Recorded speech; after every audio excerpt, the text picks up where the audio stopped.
We're 19 days away from the election. So can Republicans take back the Senate in less than 3 weeks? According to Len Foxwell, a Democratic strategist, the Midwest might be a key for these races. Here to discuss is Justin Robert Young. He's the host of Politics podcast. So Justin, what do you think? Which Senate seats do you think that the Republicans could actually pick up in this cycle? Well, I think that this is the most favorable Senate map that the Republicans have had in a very, very long time. And they're going to be very regretful if they don't put a lot of points on the board when election night and however long it takes afterward to count the votes is said and done. But that being said, I believe that the Republicans have control of the Senate just by the fact that Tim Sheehy in Montana is looking like he has a pretty safe lead over John Tester.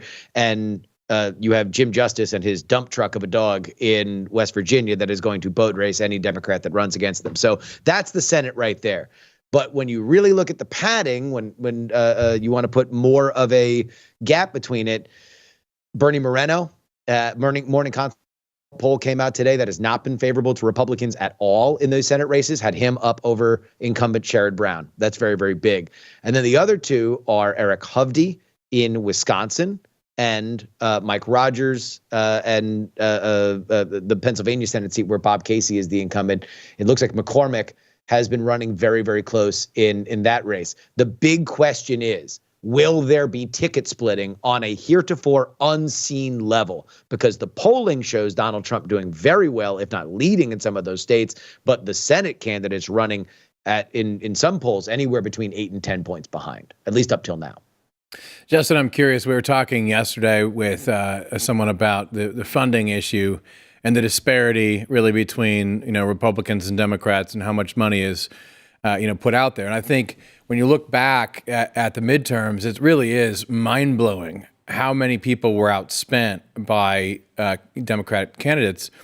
This time around, what do we see in terms of funding? I mean, I know Ted Cruz was, I think, on with Glenn Beck today complaining, I'm getting $0 from Mitch McConnell and his war chest.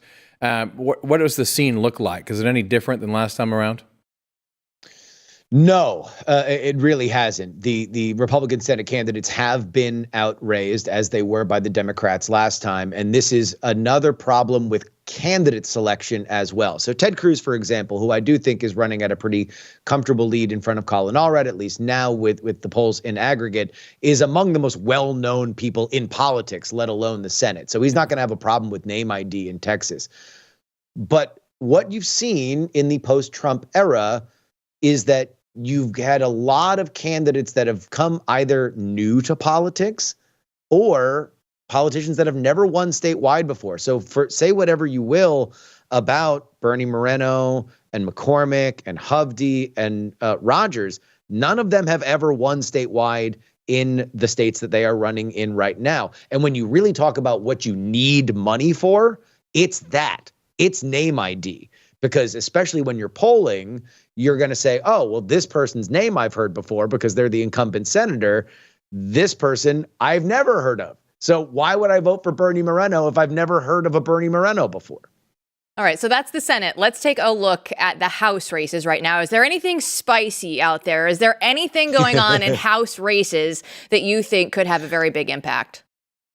I'll tell you what. I think that if the Republicans win the House, and if Donald Trump wins the presidency, I would expect the Republicans to win the House, that we might look back at the big events that Donald Trump just ran in Coachella, California, and the MSG rally that he's going to do at the end of this month as the reason why the House is going to turn on contested seats in blue states, in my opinion. Obviously, you have a lot of these seats that are in the swing states, and those are already spoken for. You already have so much money and so much attention that's going to be trying to push these various seats wherever in terms of Republican and Democratic influence.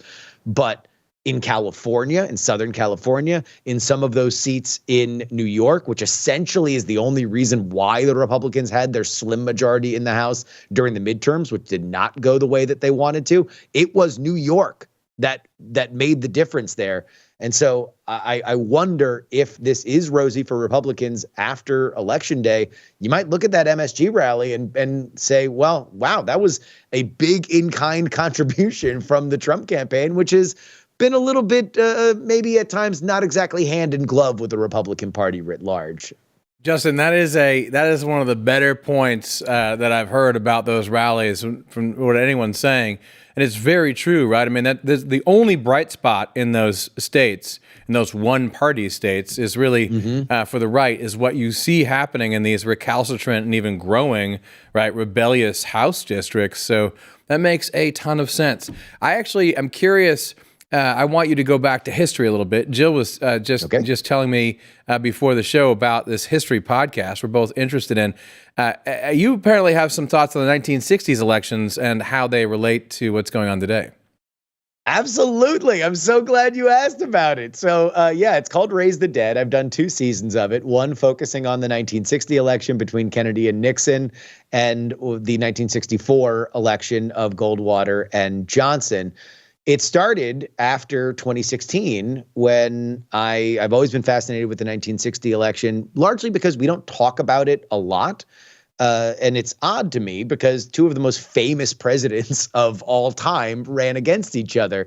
It also is something that has a lot of seeds of where we've come. And that's what I focused on in Raise the Dead, was really comparing the Kennedy campaign in 1960 to Donald Trump's campaign in 2016, where I think that there are a lot of hallmarks in terms of where I think deliberate hallmarks that the initial Trump 16 campaign looked to pattern from the Kennedy campaign. Probably the biggest, and I think the most undeniable, was taking advantage of new media. The new media at the time in 1960 was television.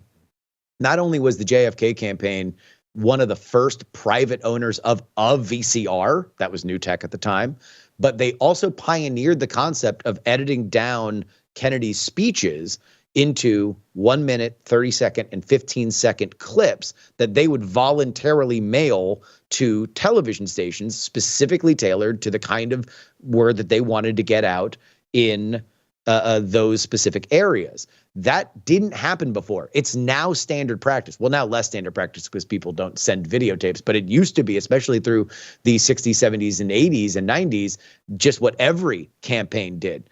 Similarly, you had a lot of hallmarks to the Nixon campaign, to the Clinton campaign, especially with some really, really head-scratching decisions on where they were going. But yeah, that's Raise the Dead. It's incredible. And of course, Nixon going on to have a young Roger Ailes tell him he needs to pay more attention to TV.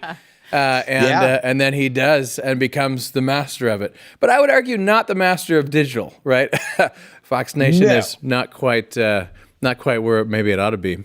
I want to before we have to leave you. I want to make sure that we get at least your basic take on what the heck you think is going to happen in the next few weeks. Whew, I'll tell you what, I am generally a default to the norms guy. Like, I think that politics is a lot of noise. It's a lot of trying to shape the narrative. And so you just want to look at basic trend lines. And the basic trend line here is that this is an extraordinarily close election that will likely be decided by less than a point in the states that really, really matter. So you start looking in the margins and you start looking at how the campaigns are operating. Right now, I see one campaign in Donald Trump that is operating with nearly supreme confidence. They are picking and choosing where they are going. They are running these gigantic rallies that are going to get massive press attention in unconventional areas because Donald Trump wants to project himself as a unifying candidate that is unafraid to go anywhere. And then you have the Harris campaign, which seems to be throwing a lot at the wall.